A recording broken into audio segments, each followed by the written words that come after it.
Picture चालू करो बे। क्या ये राजनीतिक जवाब देना सही है?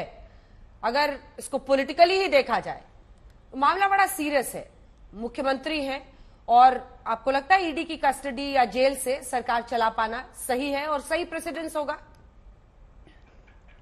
नहीं, मैं तो पहले दिन से कह रहा हूं कि जेल से सरकार चल ही नहीं सकती और जेल से सरकार चलाने की बात होनी भी नहीं चाहिए इस देश के अंदर, क्योंकि संविधान की आत्मा के खिलाफ है, संविधान की जो मूल्य है उसके खिलाफ है।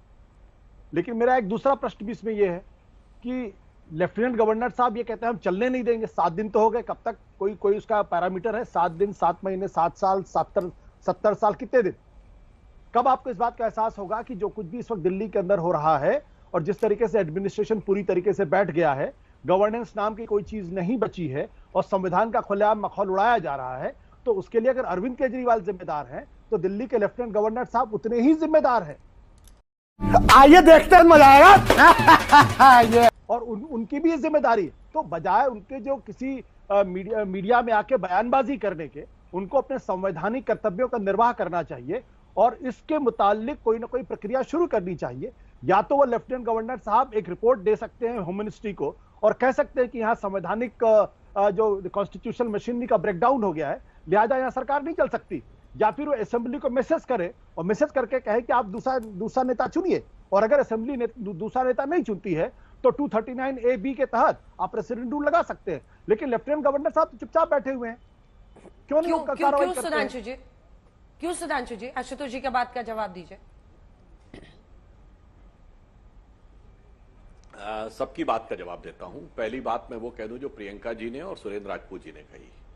जनाब, ऐसे कोई किसी के बारे में बोल दे तो केस नहीं बनता। बिल्कुल टेक्निकल बात बता रहा हूं। बात तो सही है। ऐसे तो कोई भी पीएम, सीएम, चीफ सेक्रेटरी किसी का नाम लिख दे मैंने पैसे दिए। जनाब, जो व्यक्ति कह रहा है, जिसके लिए कहा जा रहा है, पहले कोरबोरेटिव एविडेंस होना चाहिए कि वो वहां पे मौजूद था या नहीं। जैसे मोबाइल की लोकेशन, इसलिए मोबाइल मांगा जाता है। दूसरा कोरबोरेटिव एविडेंस ये होना चाहिए कि जिस व्यक्ति ने पैसा देने की बात कही है वो लाभार्थी था कि नहीं। तीसरा है कि जिसको पैसा देने की बात कही है वो लाभ देने की पोजीशन में था या नहीं। और चौथा यह होता है कि वो उसने उस प्रक्रिया के दौरान लाभ की संभावना दिखती है कि नहीं। इसलिए प्रॉब्लम है। केजरीवाल जी वहां उपस्थित थे, यह सिर्फ बयान में नहीं आया है, इसके इलेक्ट्रॉनिक फुटप्रिंट्स भी आए हैं। उन्होंने वो लाभ देने की स्थिति में थे और पॉलिसी चेंज की गई है तो लाभ दिया गया। इसलिए इस प्रकार की बचकानी बातें करके देश को भ्रमित करने का प्रयास नहीं करना चाहिए। दूसरी बात सुरेंद्र राजपूत जी ने कही, जब राजनीति की जा रही है तो राजनीति की बात करेंगे। कितनी विचित्रता लगती है। मात्र 3 महीने पहले नवंबर में अजय माकन जी कह रहे थे केजरीवाल ने भयंकर भ्रष्टाचार किया है शराब घोटाले में और जेल जाना चाहिए। क्या बात कर रहे हैं? गजब है साहब। तब खुद कहते थे जेल जाना चाहिए, जब जेल जाने के कगार पर बैठे हैं तो राजनीति नजर आने लगी। और उसी नवंबर में केजरीवाल जी ने कहा कि भूपेश बघेल भारत के सबसे भ्रष्ट मुख्यमंत्री हैं। भूपेश बघेल भारत के सबसे भ्रष्ट मुख्यमंत्री हैं। और उसके बाद अगर सुरेंद्र राजपूत जी साथ में हैं तो फूस का चप्पर। और आज जो आप सुना रहे थे, मैं कांग्रेस के लिए पंक्ति लागू होती कि आग लगे हमारी झोपड़िया में हम गाय मल्हार।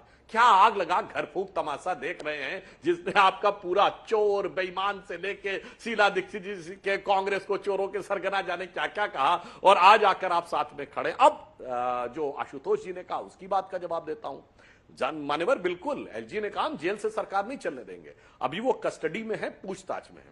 पूछताछ की अवधि, जैसे आज कोर्ट उनको छोड़ भी सकता था, अब 3 दिन की उसने अवधि दी है।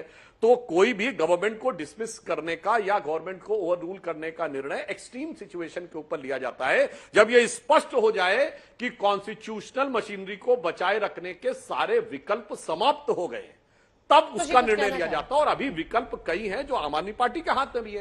यदि वो जेल चले जाते हैं तो वो अल्टरनेटिव नेतृत्व चुन सकते हैं, वो चुनते हैं या नहीं चुनते हैं, ये सारी संभावनाओं के उपरांत ही अंतिम निर्णय लिया जाता है। जैसे परीक्षा परिणाम अंतिम आ जाए तब घोषित किया जाता है कोई पास हुआ या फेल। अभी सेशनल के दौरान नहीं पास हो फेल हो जाता है।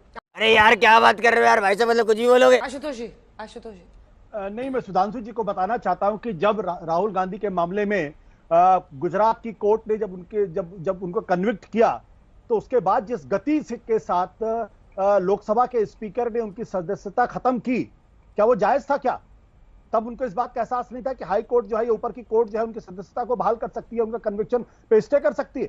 ये तर्क बिल्कुल गले नहीं उतरता है। ये बहुत ही अवसरवादी तर्क है। माफ करिएगा सुधांशु जी, मैं आपको बड़ा सम्मान करता हूं, ये एक अवसरवादी तर्क है। दिक्कत क्या है कि आज की तारीख में लेफ्टिनेंट गवर्नर को इससे कोई लेना देना नहीं होना चाहिए कि कोर्ट में क्या फैसला होता, कोई फैसला नहीं था। दिल्ली के अंदर एक दिन भी कॉन्स्टिट्यूशनल ब्रेकडाउन अगर होता है तो उसकी जिम्मेदारी लेफ्टिनेंट गवर्नर की है और वहां पे कार्रवाई संवैधानिक तौर पर होनी चाहिए। अगर इस आधार पे आप करेंगे तो 4 दिन बाद फिर कोर्ट के मामला जाएगा। कोर्ट ने उसके बाद फिर उनको रिमांड दे दिया अगले 10 दिनों तक, क्योंकि अरविंद केजरीवाल की तरफ से हर बार ये कहा जाएगा कि भाई मुझे जमानत दी जाए। तो ये सिलसिला तो आने वाले 3 साल तक चल सकता है। आप 3 साल तक का इंतजार करेंगे क्या? तो सुधांशु जी कृपया करके ऐसे तर्क मत दीजिए जिससे कि लगे कि संविधान का मखौल उड़ रहा है।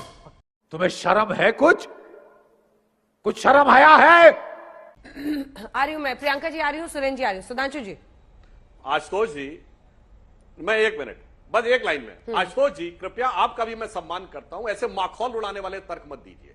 मान लीजिए आज ही हाई कोर्ट ने बरी कर इनको वापस भेज दिया होता तब तो माखौल उड़ जाता ना एलजी के आदेश का। इसीलिए मैंने कहा इस ढंग के एक्सट्रीम स्टेप अंतिम स्थिति में लिए जाते हैं जब सारे विकल्प समाप्त हो गए हो। माखौल उड़ाने वाली बात तो आप लोग कर रहे हैं। और राहुल गांधी वाले केस में मैं कहना चाहता हूं, कोर्ट का जब आदेश आता इंप्लीमेंट, हाँ जवाब दे रहा हूं साहब, राहुल गांधी के ऑफिस ने क्या लोकसभा सचिवालय को लिख के दिया था कि वो कोर्ट में मूव कर रहे हैं ऊपर? नहीं।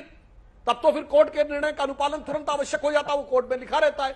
अगर दिया हो तो वो लेटर दिखाइए, यही मजेदार बात है। हम इतने बड़े शहंशाह हैं कि हम लिख के नहीं देंगे। लोकसभा स्पीकर एज्यूम कर ले कि हम तो ऊपर जा ही सकते हैं, इसलिए जब तक वो एजम्पशन की बात न हो जाए तब तक कार्रवाई न किया जाए। इसमें जरा माखौल उड़ाने वाले तर्क वो हैं जो आप दे रहे हैं, वो यथार्थपरक तथ्यपरक तर्क नहीं है। ये सब क्या देखना पड़ रहा है? अच्छा है मैं अंधा। आशुतोष जी, तो सुधांशु जी जब अरविंद केजरीवाल जमानत के लिए अर्जी देंगे तो ये सिलसिला कहां जाकर, क्योंकि जमानत पे कभी भी कोर्ट उनको जमानत दे सकती है, कभी भी उनकी जो बेल जो है वो उनको दे सकती है। तो ये तो सिलसिला चलता रहेगा ना 3 साल तक। तो आप क्या दिल्ली के अंदर कोई सरकार, जेल से मुख्यमंत्री 3 साल तक सरकार चलाएंगे क्या? आप ऐसे तर्क मत दीजिए महाराज, आप ऐसे तर्क दे रहे हैं जिस पर हंसने का मन करता है सिर्फ। सुधांशु जी बस एक लाइन में जवाब फिर बोल दे। देखिए आप ऐसे सुनिए, एक लाइन में आशुतोष जी ऐसे बचकाने तर्क मत दीजिए। वो विपश्यना करने भी 14 दिन गए थे, तो 14 दिन सरकार उनके बगैर चल रही थी ना। तो अगर वो 7 दिन के लिए हिरासत में आके रहेंगे तो चल लेगी, 3 दिन के लिए, 2 दिन के लिए। यह बचकाना तर्क है। हाँ, जब ये तय हो जाए कि सजा हो गई, अब जेल चले गए, अब अगले 3 महीने 6 महीने या तक बाहर नहीं आएंगे, तब कार्रवाई होती। इसलिए मैं पुनः आपसे विनम्रता से कह रहा हूं, आप भी उनके साथ रह चुके हैं और साथ रह के भुगत भी चुके हैं, उस यथार्थ को भी आप देख चुके हैं। इसलिए आप इस समय अकारण उनका पक्ष लेने का, बचाव करने का प्रयास न करिए। और सवाल उनसे नहीं पूछ रहे हैं जो नैतिकता के अलंबरदार, झंडा बरदार बन के भारत की राजनीति के नए किरदार बन के आए थे।